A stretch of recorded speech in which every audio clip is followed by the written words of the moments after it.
দাজ্জালের নাম তো আপনারা শুনেছেন, ভয়ঙ্কর ডেঞ্জারাস একটা ক্যারেক্টার। পৃথিবীর শুরু থেকে শেষ পর্যন্ত এর চেয়ে বড় ফিতনা আসেনি, আসবেও না।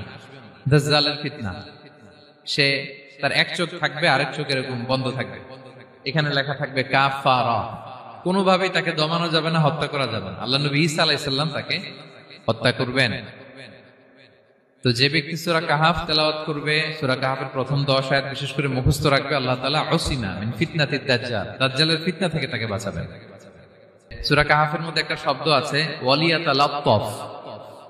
যারা কোরআন পড়েছেন দেখে থাকবেন, না দেখলে আজকে বাসায় যে দেখবেন, একটা শব্দ আছে ওয়ালিয়াতালাত্তাফ। দেখবেন কোরআনের মধ্যে এই শব্দটা বোল্ড করা, মোটা কালি দিয়ে লেখা, bold. This is the middle of the holy Quran. এটা কোরআনের একেবারে মাঝখানে এই শব্দটা, এর আগে যত আয়াত তারপরে ঠিক তত আয়াত। সুবহানাল্লাহ বিহামদিহি। This is the middle of the holy Quran, এবং এটা সূরা কাহাফের মধ্যে আছে ওয়ালিয়াতালাত্তাফ শব্দটা আপনারা দেখবেন। এবং এই সূরাটা নবুয়তির ৫ম বৎসরে নাজিল হয়েছিল, আবিসিনিয়াতে হিজরতের পূর্বে। তখন সাহাবীদের উপর, নমুসলিম সাহাবাদের উপর কঠিন অত্যাচার চলতেছিল, ভয়ঙ্কর ধরনের অত্যাচার। তো এই সূরাটা নাজিল করে আল্লাহ তাআলা ওনাদেরকে সান্ত্বনা দিলেন এবং বুঝাতে চাইলেন এই অত্যাচার, এই জুলুমের শিকার শুধু তোমরাই হচ্ছ না, এর আগেও হয়েছে অনেকে।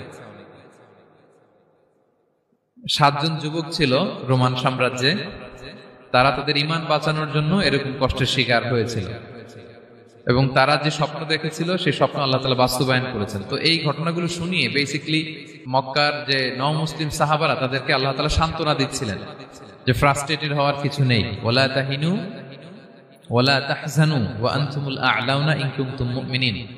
হতাশ হবে না, চিন্তিত হবে না, বিজয় তোমাদেরই হবে যদি তোমরা মুমিন হও, যদি তোমরা বিশ্বাসী হও, তোমাদের ঈমানের দাবিতে যদি তোমরা সত্যবাদী হও। এই সূরাটা নাজিলের একটা প্রেক্ষাপট আছে।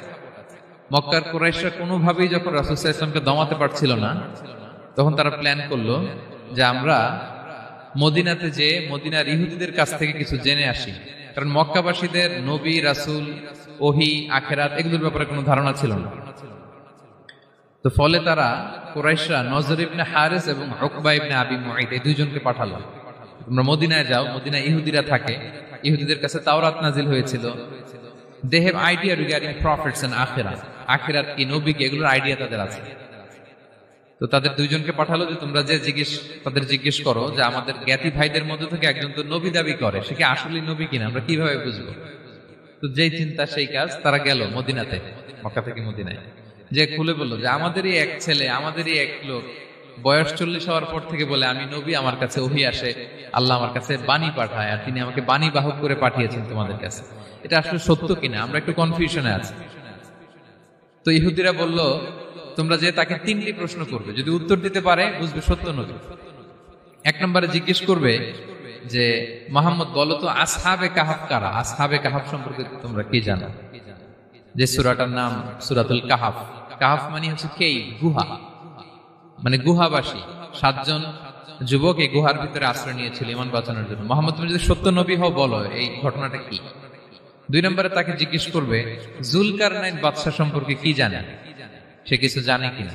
3 নম্বর তাকে জিজ্ঞেস করবে মা হুয়া রূহ, রূহ কি, যে রূহটা দেহে ঢুকলে মানুষ নড়ে চড়ে, প্রাণবন্ত একটা অ্যানিমেশন থাকে, এটা বের হয়ে গেলে সে ডেড বডি, লাশ হয়ে পড়ে থাকে। What is the origin of রূহ, স্পিরিট? এই 3টা প্রশ্নের উত্তর যদি জানে তাহলে আসলেই সে সত্য নবী। তারা এসে জিজ্ঞেস করলো মুহাম্মদ বলো আসহাবে কাহাফ কারা, বলো জুলকারনাইন কে, বলো রূহ কি। এই 3টা প্রশ্নের উত্তর যদি করতে পারো তাহলে বুঝবে তুমি সত্য নবী। রাসূল সাল্লাল্লাহু আলাইহি ওয়াসাল্লাম বললেন ঠিক আছে যাও, আগামীকাল উত্তর বলে দেব। তিনি ইনশাআল্লাহ বলতে ভুলে গেলেন। রাসূল সাল্লাল্লাহু আলাইহি ওয়াসাল্লামের ধারণা ছিল প্রতিদিনই তো জিবরাইল কোরআনের আয়াত নিয়ে আসে, তো তারই ধারাবাহিকতায় আগামীকাল আসবে, আমি জিজ্ঞেস করে নিব এই 3টা প্রশ্নের উত্তর। তারপরের দিন সবাই এসে হাজির, কিন্তু জিবরাইল আলাইহিস সালাম আসেনি। রাসূল সাল্লাল্লাহু আলাইহি ওয়াসাল্লাম একটু বিব্রতকর পরিস্থিতিতে বললেন। তারা বলল তুমি তো আজকে অ্যাপয়েন্টমেন্ট দিয়েছো, ডেট দিয়েছো, বলো উত্তর বলো। রাসূল সাল্লাল্লাহু আলাইহি ওয়াসাল্লাম বলল আজকে না, আগামীকাল বলে দিবেন। রাসূল সাল্লাল্লাহু আলাইহি ওয়াসাল্লাম ইনশাআল্লাহ কথাটা আর মনে করতে পারতেছেন না। এরপরের দিনও তারা এসে হাজির, কিন্তু রাসূল সাল্লাল্লাহু আলাইহি ওয়াসাল্লাম উত্তর দিতে পারতেছেন না। তারপরের দিন এভাবে পিছাচ্ছেন, রাসূল সাল্লাল্লাহু আলাইহি ওয়াসাল্লাম ডেট দিচ্ছেন না। এভাবে 1 দিন 2 দিন 3 দিন না, 15 দিন। কয় দিন? এদিকে তো এই প্রশ্নের উত্তর জানার জন্য এখন একজন দুজন আসে না, দলে বলে কাফিররা আসে। কারণ রাসূল সাল্লাল্লাহু আলাইহি ওয়াসাল্লামকে এখানে অপমান করা যাচ্ছে, ছোট করা যাচ্ছে, হেয় করা যাচ্ছে। তারা এসে হাসাহাসি করে। আবু বকর, ওমর রাদিয়াল্লাহু আনহুকে বলে, দেখো তোমরা না বলছো সত্য নবী, উনি সত্য নবী হলে তো প্রথম দিন উত্তর দিয়ে দিতে পারতো, পারে না কেন? এটা থেকে বোঝা যাচ্ছে তিনি আসলে মিথ্যাবাদী। 15 দিন রাসূল সাল্লাল্লাহু আলাইহি ওয়াসাল্লামের জন্য এত বিব্রতকর পরিস্থিতি আর ছিল না। 15 দিন পর আল্লাহ তাআলা আয়াত নাযিল করলেন, ওয়ালা তাকুলান্না বিশাইইন ইন্নী ফাইলুন যালিকা গাদা ইল্লা আইয়াশা আল্লাহ। অর্থাৎ হে নবী, ভবিষ্যতের কোনো কাজ যখন ওয়াদা দিবেন, কমিটমেন্ট করবেন, আপনি আইয়াশা আল্লাহ মানে ইনশাআল্লাহ বলা ছাড়া কখনো দিবেন না। রাসূল সাল্লাল্লাহু আলাইহি ওয়াসাল্লামকে শিক্ষা দেওয়ার মধ্যে দিয়ে বেসিক্যালি আল্লাহ তাআলা গোটা মুসলিম উম্মাহকে শিক্ষা দিলেন, আমাদেরকে শিক্ষা দিলেন, যাতে আমরা ভবিষ্যতের কাজে আগে ইনশাআল্লাহ বলি। তো রাসূল সাল্লাল্লাহু আলাইহি ওয়াসাল্লাম লেসনটা পেলেন। এরপর আল্লাহ তাআলা উত্তর জানিয়ে দিলেন, আম হাসিবিতা আন্না আসহাবাল কাহফি ওয়ার রাকিমি কানু মিন আয়াতিনা আজাবা। টানা 2 পৃষ্ঠা উত্তর দিলেন আসহাবুল কাহফ কারা। তাওরাত, জাবুর, ইনজিলে কোথাও এত বিস্তারিত উত্তর নাই আসহাবে কাহফের ব্যাপারে। আল্লাহ তাআলা আল কাহফ, সূরাতুল কাহফ নামে গুহাবাসীদের নামে একটা সূরা দিলেন, বিস্তারিত 2 পৃষ্ঠায় বর্ণনা করলেন তারা কারা। কুরাইশরা তো তাআজ্জুব বনে গেল, ঘটনা কি, মুহাম্মদের উত্তর কিভাবে জানলো?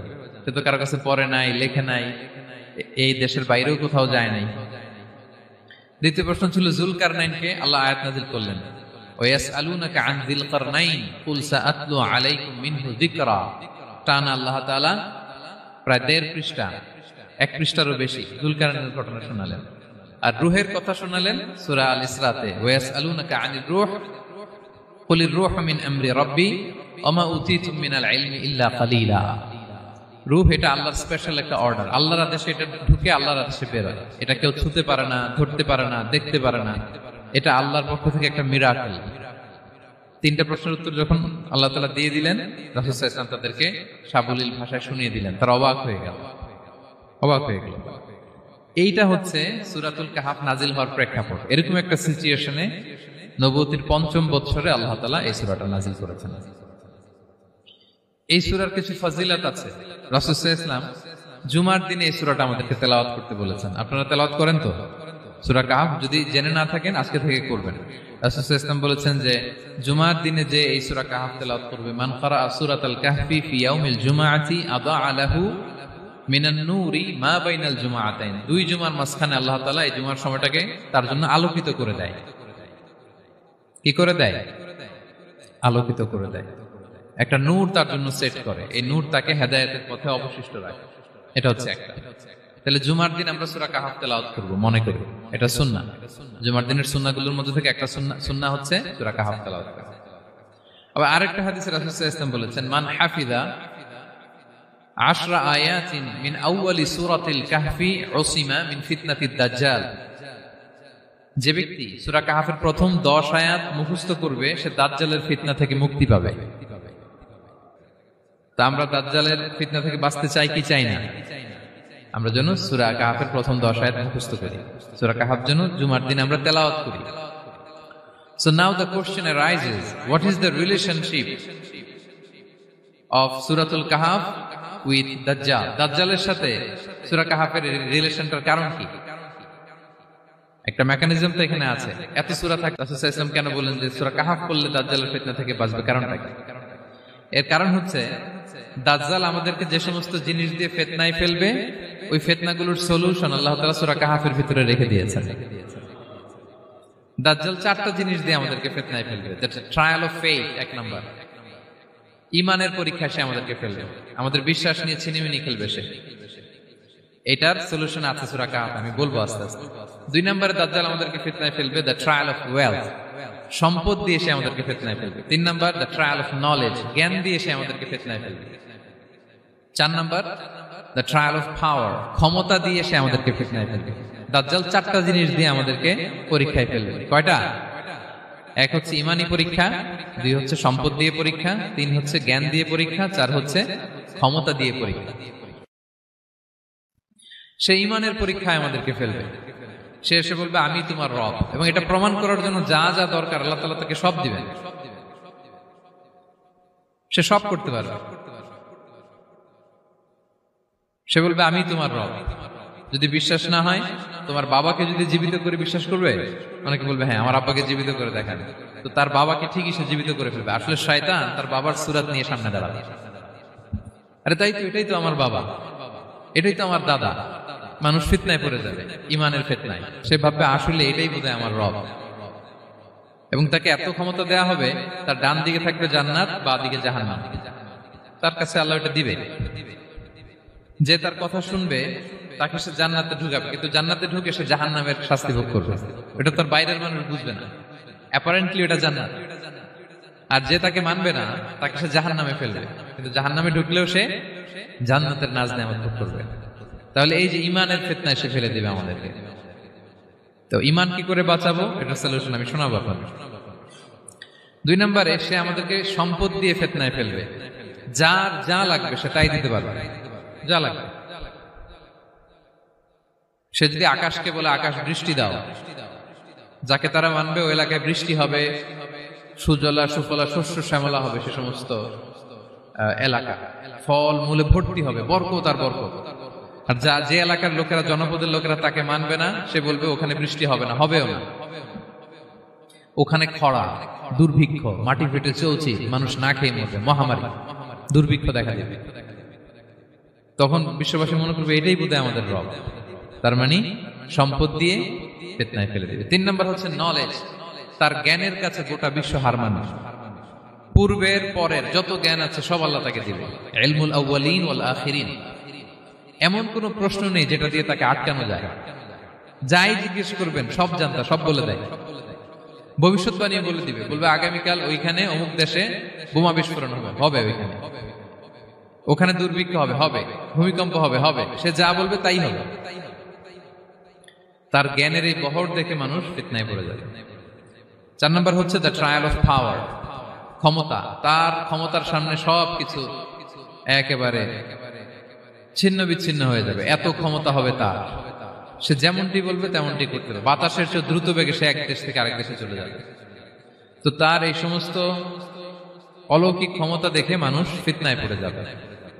এবং এই ফিতনা, এই পরীক্ষার মুহূর্তগুলোতে মানুষ কিভাবে নিজেকে ধরে রাখবে তার সলিউশন আল্লাহ তাআলা সূরা কাহফে দিয়েছেন। এই 4টা ফিতনা থেকে বাঁচার জন্য আল্লাহ সূরা কাহফে 4টা ঘটনা উল্লেখ করেছেন। কয়টা? 1 নাম্বার হচ্ছে আসহাবে কাহফ, যুবকদের ঘটনা, 7 জন যুবকদের ঘটনা। ঈমান কি করে বাঁচাবেন, সলিউশন ওখানে। সম্পদের ফিতনা থেকে কিভাবে নিজেকে বাঁচাবেন, এজন্য একজন বাগানওয়ালার ঘটনা আল্লাহ সেখানে বলেছেন। জ্ঞানের ফিতনা থেকে কি করে বাঁচবেন, এজন্য আল্লাহ তাআলা মুসা আলাইহিস সালাম এবং খিজির আলাইহিস সালামের ঘটনা সেখানে উল্লেখ করেছেন। আর ক্ষমতার ফিতনা থেকে কি করে বাঁচবেন এটা বোঝানোর জন্য আল্লাহ তাআলা যুলকারনাইনের ঘটনা উল্লেখ করেছেন। 4টা ফিতনা থেকে বাঁচার জন্য কয়টা ঘটনা? 4টা ঘটনা। আমরা তাহলে একটা একটা করে ঘটনা শুনি, আমরা একটু উদ্ধার করার চেষ্টা করি যে কি কি সলিউশন আল্লাহ তাআলা আমাদের বাতল দিলেন। 1 নম্বর হচ্ছে আসহাবে কাহফের ঘটনা। এটা 250 খ্রিস্টাব্দের সময়কালে রোমান সাম্রাজ্যের একজন বাদশা ছিল, নাম দাকিয়ানুস। প্রতাপশালী বাদশা, পৌত্তলিক, মূর্তির পূজা করে।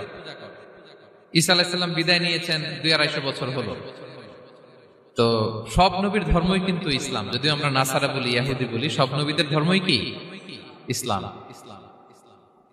তো তিনি ছিলেন পৌত্তলিক, মূর্তির পূজা করত।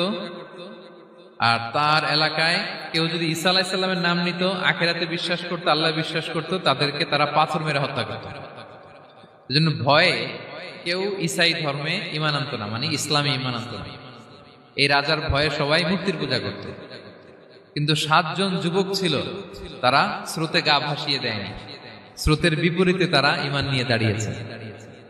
তারা ঈসা আলাইহিস সালামের রেখে যাওয়া সত্য ধর্মের উপর ঈমান এনেছিল, আখিরাতে তারা বিশ্বাস করত। তো এই 7 জন যুবকের কথা ছড়াতে ছড়াতে রাজা দাকিয়ানুসের কাছে চলে যায়। উনি তো রেগে মেগে আগুন ডেকে পাঠালো 7 জনকে। তো তাদেরকে জিজ্ঞেস করলো, তোমরা কাকে মানো? বলতেছে এক আল্লাহকে মানি। সাহসী, খুবই সাহসী।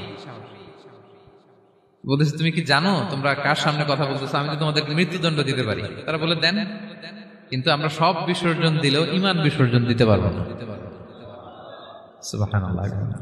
তিনি বললেন, তোমরা যুবক মানুষ, রক্ত গরম, আবেগে কথা বলতেছো, 3 দিন সময় দিলাম, যাও ঈসার নাম ভুলে যাও, আখিরাত ভুলে যাও, আল্লাহর নাম ভুলে যাও। 3 দিন পরে তোমাদেরকে আবার ইন্টারভিউ নেব। ওই দিন যদি একই কথা বলো, পাথর মেরে 7 জনকে দুনিয়া থেকে উড়িয়ে দেবে। তারা চলে গেল। এবার 7 বন্ধু মিলে পরামর্শ করতে লাগলো, কি করতে পারি আমরা, এই গুণে ধরা সমাজকে আমরা কিভাবে বাঁচাবো, এই পৌত্তলিকতার ছোবল থেকে এই ইফসিস নগরীকে বাঁচাবো কি করে। নগরীটার নাম ছিল ইফসিস নগরী। বর্তমানে এটা তুরস্কের ইজমির শহরে অবস্থিত। এখনো জায়গাটা প্রত্নতাত্ত্বিকদের ওই ইয়েতে এটা সংরক্ষিত, এখনো টুরিস্টরা যায়। তো তারা বললো, আমরা ঈমান বিসর্জন দিব না, যদি আমরা ওদের কথা মেনে নিই আমরা তো মুশরিক হয়ে গেলাম, চলো আমরা এক কাজ করি, আমরা এলাকা ছেড়ে দিই। এই 7 যুবক আল্লাহর উপর ভরসা করে তারা বাড়ি ঘর আত্মীয় স্বজন সব ছেড়ে দিয়ে, লোকালয় ছেড়ে দূরে একটা পাহাড়ের ভেতরে আশ্রয় নিল। পাহাড়ের ভেতরে একটা গুহা ছিল, এই গুহাকে আরবিতে বলে আল কাহাফ। কি বলে? এই সূরার নাম কি? সূরাতুল কাহাফ। তো তাদের সাথে সাথে একটা কুকুরও যাচ্ছিল। তারা বারবার তাড়িয়ে দেওয়ার চেষ্টা করতেছিল কুকুরটাকে, যাতে না যায়, কিন্তু কুকুর শুধু কান্না করে তার সাথে যাওয়ার জন্য ঘেউ ঘেউ করতেছিল। এই কুকুরটাকেও সাথে নিল। ভালো মানুষদের সাথে থাকলে কি হয় দেখেন, এই কুকুরের কথা, যেহেতু 7 জন ইমানদারের সাথে একটা কুকুর ছিল, এই কুকুরের কথা আল্লাহ সূরাতুল কাহাফে উল্লেখ করে দিয়েছে। ওয়া কালবুহুম বাসিতুন যিরাআইহি বিল ওয়াসি। তো তারা ভিতরে গেল, যে প্রচন্ড ক্লান্ত, তারা ঘুমিয়ে পড়ল। কি করলো? এই এক ঘুমে আল্লাহ 309 বছর কাটায় দিলেন। কয়শো 9 বছর? 9 বছর ঘুম, সব ঘুম, প্রচন্ড ঘুম, ঘুম যেন আর কাটে না। 309 বছর পরে এরা জাগলো। এখন খুব ক্ষুধা, ঘুমে আর মোর ভাঙতেছে। আর একজন জিজ্ঞেস করতেছে, কি লম্বা সময় ঘুম দিলাম কোথায় আমরা? একজন বলতেছে, হ্যাঁ মনে সারাদিনই ঘুমাইছি আমরা। আরেকজন বলতেছে, না না সারাদিন না, দিনের কিছু অংশ হয়তো ঘুমাইছি। আসলে কয় বছর ঘুমাইছে? 309 বছর। তো এদিকে সভ্যতার তো চেঞ্জ। এখানে ওই দাকিয়ানুস মরে, এর ছেলে মরে, এর নাতি মরে, পুতি মরে, এখন 6ষ্ঠ নম্বর রাজা আসছে। প্রজন্মের পর প্রজন্ম তো শেষ। 309 বছরে কমপক্ষে 4-5টা জেনারেশন চেঞ্জ হবে। তো জেনারেশন চেঞ্জ হয়ে, এলাকা চেঞ্জ হয়ে, তারা যে স্বপ্ন দেখেছিল এই ইফসিস নগরীতে কালিমার পতাকা উঠবে, তাদের স্বপ্ন আল্লাহ বাস্তবায়ন করেছেন। এই 309 বছরের ব্যবধানে এই এলাকার সবাই মুসলিম হয়ে গেছে। আল্লাহ চাইছিলেন ওদেরকে দেখাবে এটা, যে স্বপ্নটা যে বাস্তবায়ন হয়েছে এটা দেখাবে। তো ঘুম থেকে উঠছে, একজনকে তারা বললো যে লুকায় লুকায় চাদর মুড়ি দিয়ে কিছু রুটি নিয়ে আসো বাজার থেকে, যাতে তোমাকে না চিনে। চাদর মুড়ি দিয়ে যাও। কিছু পয়সা ছিল, মুদ্রা দিয়ে দিছে। তো সে যে যখন দোকানদারের কাছ থেকে রুটি নিছে আর মুদ্রা দিছে, দোকানদার বলে, এই মুদ্রা কোত্থেকে আসলো? 309 বছর আগে মালয়েশিয়াতে রিঙ্গিট ছিল কিনা জানি না, যেভাবে ওরা ট্রানজাকশন করতে পারে, যেটা ছিল ওইটা যদি এখন কেউ দেয়, রাজধানী বিলাসে খাবার পাওয়া যাবে? হ্যাঁ। তো রুটিওয়ালা বলে, তুমি বর্তমান সময়ের মুদ্রা দাও, এটা দিচ্ছ কেন? বলতেছে, এটা তো বর্তমান সময়ের মুদ্রা। বলতেছে, এই যে মুদ্রার মধ্যে দেখো কোন সালের সিল দেওয়া, এটা তো শত শত বছর আগে। বলতেছে, কি বলে শত বছর আগে? আমি তো আজকে সকালেই বাজার করলাম, ওই বাজার করে যে টাকাগুলো ছিল ওইটাই তো পকেটে। বলতেছে, বলে কি? নিশ্চয়ই তুমি গুপ্তধনের সন্ধান পেয়েছো, হিডেন ট্রেজার। বলো। মানে তার সাথে এদের কথাবার্তা কিছু মিলতেছে না। পরে তাকে ধরে ওই সময়কার রাজার কাছে নিয়ে গেছে। ওই রাজা আবার মুসলিম, সবাই মুসলিম তখন। সে যা বলে এরাও কেউ বিশ্বাস করে না, এরাও যা বলে এও বিশ্বাস করে না। আর এলাকা, এর বাড়ি ঘর আসবে কোত্থেকে? এর নাতি পুতি যা আছে 5-6 পুরুষ তো মরে সবাই কবরে। তখন তার কথা শুনে সবাই অবাক। তো এটা মিলানোর জন্য তারা 309 বছর আগের দাকিয়ানুস বাদশার সরকারি যে নথিপত্র, ওই পুরাতন ছিঁড়া নথিপত্র তারা বের করলো। বের করে দেখে ঠিকই দাকিয়ানুস নামে এক বাদশা ছিল, আর অনেক শত শত বছর আগে মোস্ট ওয়ান্টেড 7 জন যুবক ছিল, যাদের ব্যাপারে এক্সিকিউশনের অর্ডার ছিল। এখন দেখে তারা অবাক। লম্বা ঘটনা আমি খুব শর্ট করে বলতেছি। পরে সবাই মিলে তাকে সহ ওই গুহায় গেল। গুহায় যাওয়ার পরে সে বাকিদেরকে ডাকতে গুহার ভিতরে ঢুকলো। আল্লাহ তাআলা 7 জনকে ওইখানে মৃত্যু দিয়ে দিলেন। চিরকালের জন্য এই 7 জন ঘুমায় পড়লো। আর এলাকাবাসী, রাজা সহ ওইখানে তারা একটা মসজিদ নির্মাণ করলো। This is the story of আসহাবে কাহাফ। তো এলাকাবাসী যদিও মুসলিম হয়েছিল, কিন্তু আখিরাতের ব্যাপারে তাদের একটা সন্দেহ ছিল, যে আসলে মানুষ মরার পরে কি আবার জীবিত হবে? মৃত্যুবরণ করার পরে আবার মানুষ জীবিত হবে? তাদের মনের মধ্যে একটা সন্দেহ ছিল যে আসলে মারা গেলে মানুষ আবার উঠতে পারে। তো তাদের এই সন্দেহ দূর করার জন্য আল্লাহ তাআলা এই 7 জনকে 309 বছর ঘুম পাড়িয়ে আবার জীবিত করলেন। সুবহানাল্লাহ বিহামদিহি। তাহলে ঈমান কিভাবে বাঁচাতে হয় এটার প্রেরণা আমরা এই 7 যুবকের কাছ থেকে পাই। এখানে যেটা আমরা শিখি প্রিয় ভাইরা, 1 নম্বর লেসন হচ্ছে আমাদের গুড কোম্পানি লাগবে, রাইটাস পিপল, মানে আমাদের সার্কেলটা ভালো হইতে হবে। তাদের 7 জনের সার্কেলটা খুব ভালো ছিল, ফলে তারা বিপথে যায় নাই এবং তারা এমন শক্ত সিদ্ধান্ত নিয়েছে যে আল্লাহ তাআলা সেটাতে বরকত দিয়েছেন, গোটা সমাজকে আল্লাহ তাআলা চেঞ্জ করে দিয়েছেন। এটা হচ্ছে 1 নম্বর লেসন। আপনি ঈমান বাঁচাতে হলে আপনার সার্কেল ভালো লাগবে। খুঁজবেন যে এলাকায় যাবেন ওখানে নামাজি সার্কেল কারা আছে, ওখানে জ্ঞানী গুণী সার্কেল কারা আছে, ওখানে ভালো কাজ করতে চায়, একে অপরকে সহযোগিতা করে, কল্যাণের পথের যাত্রী কারা আছে খুঁজতে হবে আপনাকে। খুঁজে ওই সার্কেলে আপনি যুক্ত হবে, তাইলে ঈমান বাঁচানো যাবে। ক্লিয়ার? 2 নাম্বার হচ্ছে conflict between believers and disbelievers it's universal. সত্য মিথ্যার লড়াই এটা চিরন্তন, আজীবন থাকবে। এটা ওনাদেরও ছিল, এখনো আমাদের লড়াই করে যেতে হচ্ছে, আমাদের ভবিষ্যৎ প্রজন্মও করবে। এই লড়াইটা আমরা করে যেতে চাই, কি বলেন? হ্যাঁ, থামা যাবে না, আমরা থামতে আসিনি, আমরা এই লড়াইটা করে যাব, আমরা সত্যের কথা বলেই যাব ইনশাআল্লাহ। বলেন। 3 নাম্বার হচ্ছে যে লেসনটা আমরা পাই, অনেকগুলো লেসন, আমি খুব প্রেসাইজলি বলতেছি। যুবকরা চাইলে একটা সমাজকে পাল্টে দিতে পারে। এই পৃথিবীতে যত বড় বড় বিপ্লব হয়েছে এগুলো যুবকরা এনেছে। তারা হচ্ছে সভ্যতা গড়ার কারিগর। আসহাবে কাহাফ আমাদের এই সময়ের নওজওয়ানদের জন্য প্রেরণা, তারা আমাদের জন্য প্রেরণার বাতিঘর। তারা যেমনি ঈমানকে রক্ষা করেছে, আমাদের যুবকরা চাইলেও তাদের ঈমানি চেতনাতে স্পিরিট দিয়ে সমাজটাকে পাল্টে দিতে পারে। কি বলেন? এখানে বেশিরভাগই তো যুবক। হ্যাঁ, গুড সার্কেলে থাকবেন তো আপনারা? সত্যের পক্ষে সবাই থাকবেন তো? আল্লাহ তাআলা কবুল করুন। আচ্ছা, এবার 2 নাম্বার ছিল সম্পদের ফিতনা, কিভাবে বাঁচবেন। আসহাবে কাহাফের পরে সূরা কাহাফে আল্লাহ তাআলা একজন বাগানওয়ালার ঘটনা বলেছে। 2 জন বন্ধু, একজন একটু গরিব, সে বিশ্বাসী, আরেকজন ধনী, সে অবিশ্বাসী। তাকে আল্লাহ তাআলা বিশাল বড় খেজুরের বাগান আর আঙ্গুরের বাগান দিয়েছেন, বিশাল বড়, অনেক বড় বিজনেস ম্যাগনেট। তো এই সম্পদের অহংকার সে করত। সে প্রায় তার গরিব বন্ধুকে বলতো যে তোর চেয়ে আমার সম্পদও বেশি, সন্তানও বেশি, জনবল বেশি, লোকবল বেশি, অর্থবল বেশি, সব বেশি। অহংকারে তার পা মাটিতে পড়তো না। আর সে আখিরাতে অবিশ্বাস করত এবং সে বলতো যে এই সম্পদ আমারে বাঁচাবে, চিরকাল আমাকে স্মরণীয় করে রাখবে, এই সম্পদ কোনোদিন যাবে না। অনেক বড় বড় ধনীরা আছে, তারা এরকম মনে করে যে আমি এত বড় সিআইপি, হ্যাঁ, আমি এত বড় বিজনেস ম্যাগনেট, এই দিন বোধহয় আর চেঞ্জ হতে পারে না, আমার আজীবনই বোধহয় এত পাওয়ার থাকবে, এত সম্পদ থাকবে। এটা ভুল ধারণা। এটা কি ভুল ধারণা? এই যে তুরস্কে দুর্ভিক্ষ হইল না, আপনারা দেখছেন না যে অনেক সম্পদের মালিক বাড়ি ঘর ভেঙে রাস্তার ফকির। এখন ওই যে ডিফিউজিদের জন্য যে খাবার আসছে ওখানে লাইনে দাঁড়াইছে, কারণ এখন লাইনে না দাঁড়ালে খাবারও তো মিলবে না। 1000 কোটি টাকার মালিক ছিল, ভেঙে চুরে সব শেষ। এখন রিলিফের নেওয়ার জন্য দুস্থদের কাতারে ওখানে দাঁড়াইছে, কারণ দাঁড়াইলেই কিছু খাবার পাওয়া যাবে, খিচুড়ি পাওয়া যাবে, তা না হলে তো খাবারটাও মিলবে না।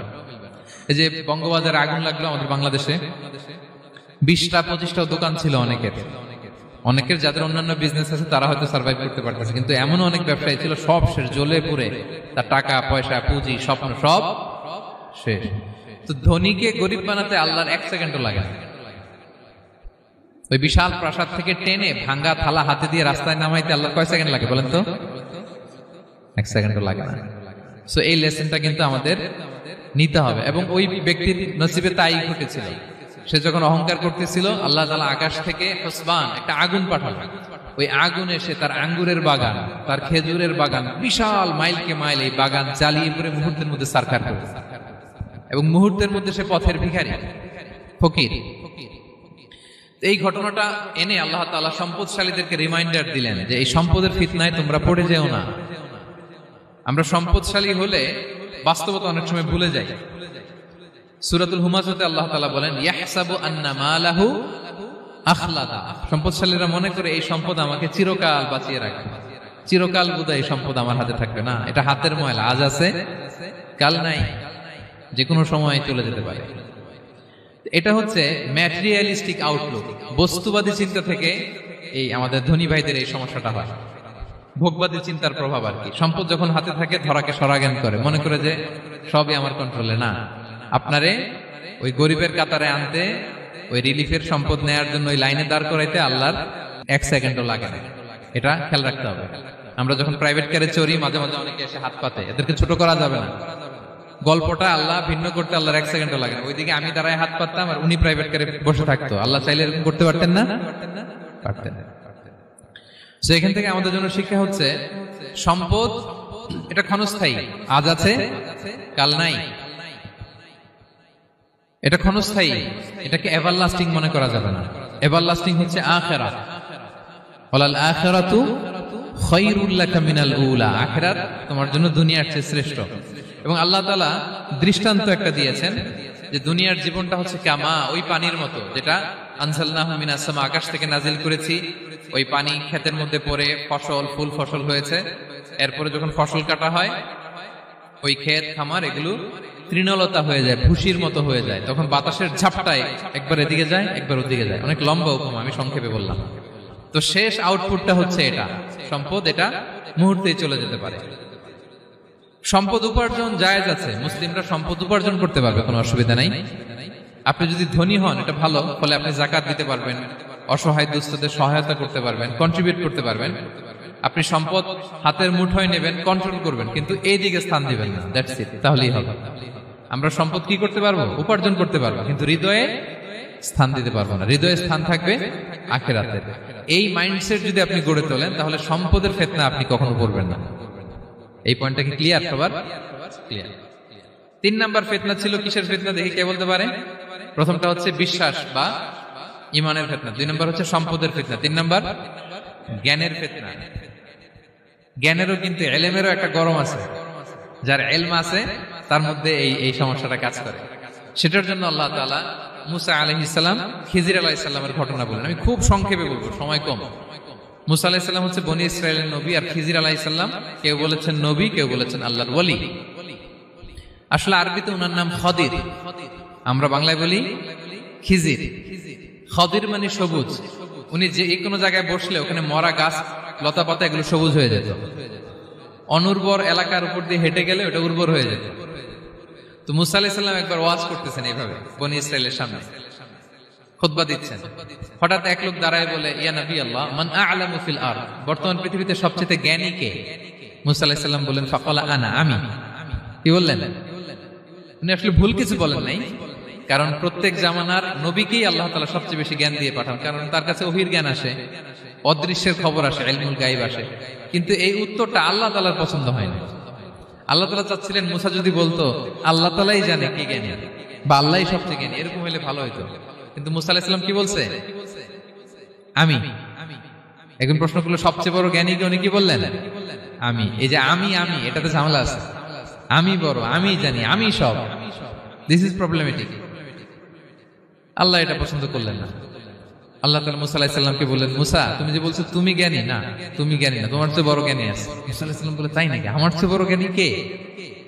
তো আল্লাহ তাআলা বললেন, ইযহাব ইলা মাজমাইল বাহরাইন, 2 সাগর বা 2 নদীর মিলনস্থলে যাও, ওখানে আমার এক বান্দা আছে তোমার চেয়েও জ্ঞানী। মুসা আলাইহিস সালাম বললেন, তাই নাকি? তো আল্লাহ, আমি কিভাবে চিনি উনি কোথায় থাকে, কিভাবে বুঝবো? আল্লাহ বললেন, একটা বড় মাছ নাও, এটাকে ফ্রাই করো, এটাকে ফ্রাই করে একটা ঝুড়ির ভেতরে নাও, যেখানে এই মাছটা সাগরে ঢুকে যাবে ওখানে আমার বান্দাকে পাবে। তো উনি ওনার সহযোগী ইউশা ইবনে নুনকে নিয়ে হাঁটতে লাগলেন। হাঁটতে হাঁটতে এক জায়গায় ক্লান্ত হয়ে পাথরের পাশে বিশ্রাম নিলেন। ওই পাথর থেকে আবার এক ধরনের পানি বের হয়, এই পানিটারে বলে আবে হায়াতের পানি, মাউল হায়াত, জীবন নদীর পানি। এই পানি কোনো মৃত প্রাণী বা বস্তুর গায়ে লাগলে ওটা জীবিত হয়ে যায়।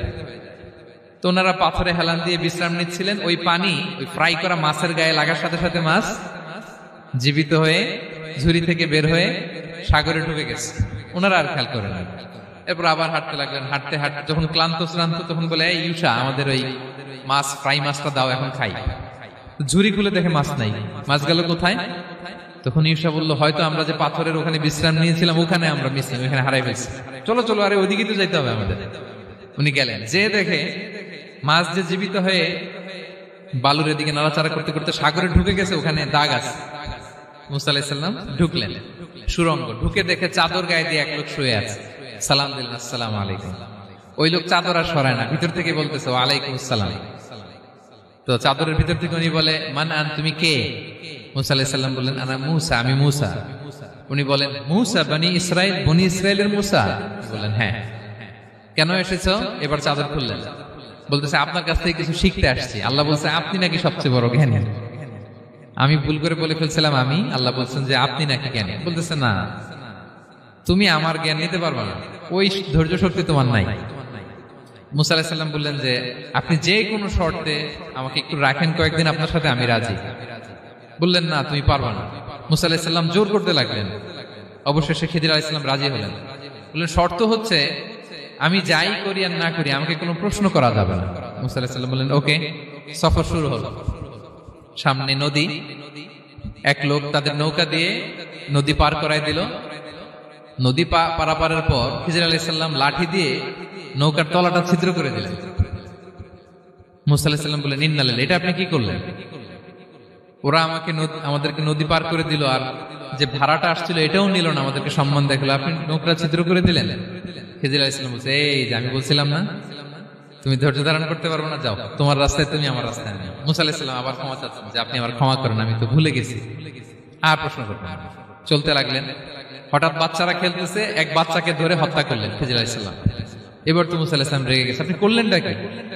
নিষ্পাপ ফুলের মতো শিশুকে হত্যা করলেন। খিজির আলাইহিস সালাম বলে এই যে আমি জানতাম যে তুমি ধৈর্য ধারণ করতে পারবে না, তোমার রাস্তা এক, আমার রাস্তা এক, যাও। এবার মুসা আলাইহিস সালাম করজোর করতেছে যে this is the last chance, একটা ফাইনাল চান্স দেন, একটা সুযোগ দেন, আর আমি প্রশ্ন করব না, এটাই লাস্ট। বলেন ওকে ঠিক আছে। হাঁটতে হাঁটতে এক ইহুদি বসতির সামনে যে হাজির, দুজনই খুব ক্ষুধার্ত, খাবার চাইলো, এরা আবার কৃপণ, খাবার দিল না।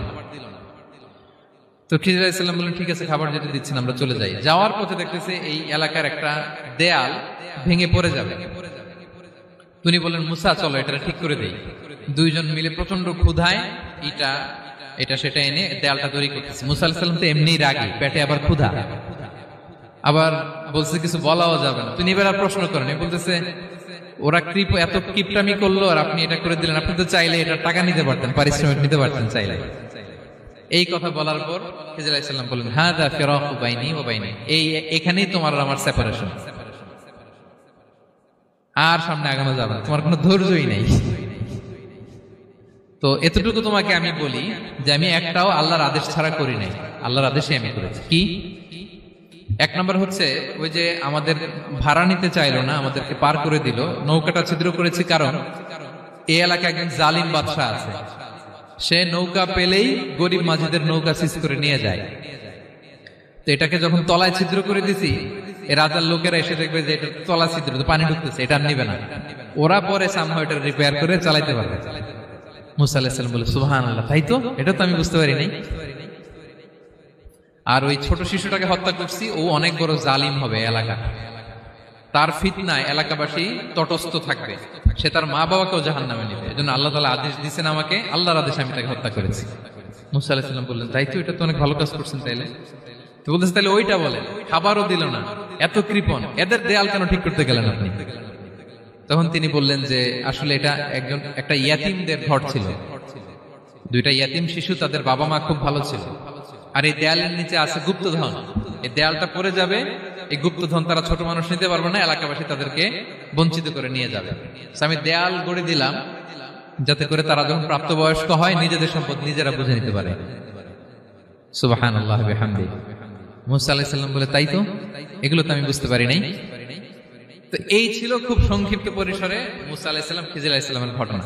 তো রাসূল সাল্লাল্লাহু আলাইহি ওয়াসাল্লাম বুখারীতে একটা চমৎকার কথা বলেছেন, তিনি বলেছিলেন ওয়াদিদনা আন্না মুসা সাবার হাত্তা ইউকাসা আলাইনা মিন আমরিহিমা।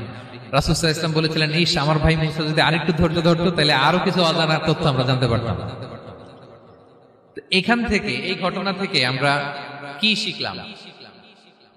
প্রথম যেটা আমরা শিখলাম, জ্ঞান নিয়ে বড়াই করতে নেই, ঠিক কিনা?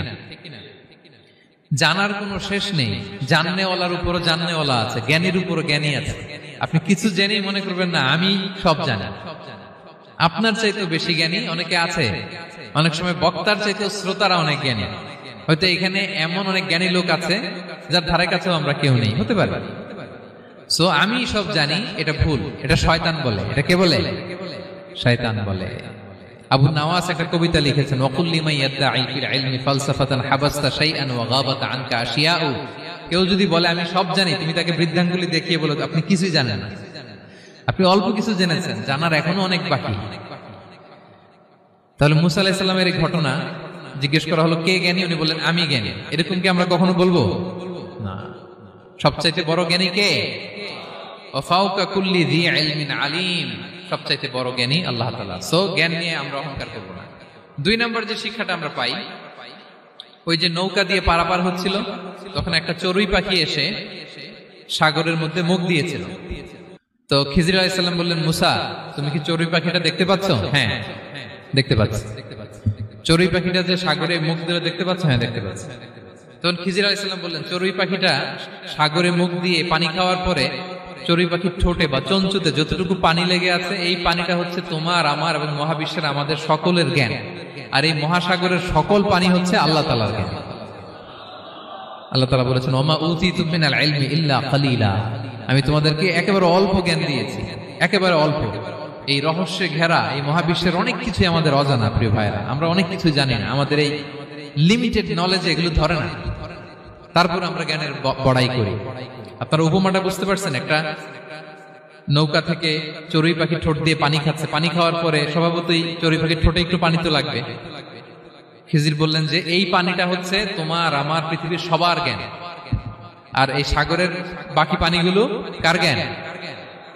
এবার বুঝতে পারছেন আল্লাহ তাআলার জ্ঞানের পরিধি। আমরা জ্ঞান নিয়ে যেন কখনো কি না করি, বড়াই না করি। জ্ঞান 2 ধরনের, একটা বাহ্যিক জ্ঞান, একটা অন্তর্নিহিত জ্ঞান। External knowledge, internal knowledge. আমরা যখন কোরআন হাদিস পড়ি আমাদের বাহ্যিক জ্ঞান অর্জন হয়। কোরআন হাদিস পড়লেই আপনি জ্ঞানী হয়ে যান। এটা কোরআন হাদিস পড়তে হয়, এটা ডাইজেস্ট করতে হয়, এটার উপর আমল করতে হয়। এই জ্ঞান অর্জন শেষে এরপরে আল্লাহর প্রিয় বান্দাদেরকে আল্লাহ অন্তরে ইলমের নূর দেন, ইলহাম দেন। That is the knowledge, that is the pure knowledge. আপনি হাফেজে কোরআন হয়ে ভাইবেন না আপনি সব জানেন, আপনি বুখারী মুখস্থ করে ভাইবেন না সব জানেন। এই সব জ্ঞান অর্জন করার পরে ইলমের নূর হাসিল হয়, সেটা আল্লাহ সবারে দেয় না। সো এই অন্তর্নিহিত জ্ঞান, দূরদৃষ্টি, farsightedness, that is the pure knowledge. এটার জন্য বছরের পর বছর, যুগের পর যুগ সাধনা করতে হয়।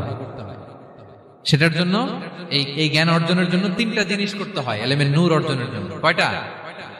1 হচ্ছে বিনয়, 2 হচ্ছে সফর, 3 হচ্ছে সবর। আবার বলি, 1 হচ্ছে বিনয়, 2 হচ্ছে সফর, 3 হচ্ছে সবর। আল্লাহ তাআলা আল্লাহর নবীকে তাওরাত দেওয়ার পরেও আরো ট্রেনিং সেশন করাইছেন খিজির আলাইহিস সালামের কাছে। যাও, ওনার কাছে গেলে তুমি ছোট হবা, নত হবা। জ্ঞান যদি আমি নিতে চাই আমাকে ছোট হইতে হবে। ধরেন একটা গ্লাস থেকে একটা খালি গ্লাসে পানি ঢালবো, তো যেটাতে নেওয়া হবে এটা উপরে থাকলে হবে? যেই গ্লাসটার মধ্যে পানি আছে এটা উপরে থাকবে, ওইটা ব্ল্যাঙ্ক গ্লাসের মধ্যে পড়বে। আপনি নলেজ ইলম নিতে চাইলে আপনাকে নিচে থাকতে হবে, উনি উপরে থাকবেন। আপনার শায়েখ আপনাকে দিবে, আপনার উস্তাদ আপনাকে দিবে, আপনার মুর্শিদ আপনাকে দিবে। বুঝতে পেরেছেন? তাহলে আমাদেরকে হাম্বলনেস লাগবে। শিখতে হইলে হাম্বল হইতে হয়, বিনয়ী হইতে হয়। আচ্ছা, 2 নাম্বার সফর করতে হয়। এটা আল্লাহ মুসা আলাইহিস সালামকে দিয়ে করাইছেন, যাও পিছে পিছে উস্তাদের পিছে পিছে ঘুরো।